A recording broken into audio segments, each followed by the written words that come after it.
Þetta mjög oft svona með vinstrimenn, þeir eyða mestir orku í að slást innbyrðis sko, og það kom mjög skýrt í ljós þar og niðurstaðan svo og það kemur borgaralega sinnaður forseti sem með bakgrunn aðallega úr fjármálageranum og viðskiptalífinu sem bara flott. Við sjáum alveg að það búið að teikna upp atriði í áramótasköpunu næst þegar Katrín Jakobsdóttir núna að lappa svona fyrir utan eitthvað partí og hún sér inn gluggan sem að Bjarni að skála í kampaðinni sem forsætisráðherra og hún bara einhvern veginn með að íta bónuskerfunni skilur og búin að tapa starfinu og öllu og svo Bjarni bara, herru, ég stóði minn samning, ég fekk valöll til að styðja þig og það ekki mér að kenna að þú var bara klúðraður þessu, skilur, og það bara nákvæmlega þannig.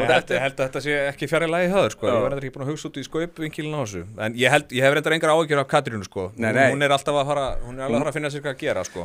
Já, ef hún finnur það ekki, þá verður bara svona hætti íslenskar stjórnsýslu, þá verður fundið eitthvað fyrir hana og hún fær eitthvað bitling, annarkvort sennilega hjá einhverju alþjóðastofnun. Já, mér finnst það líklegast. Ég hugsa byrja á því að hendi einhverjar bækur.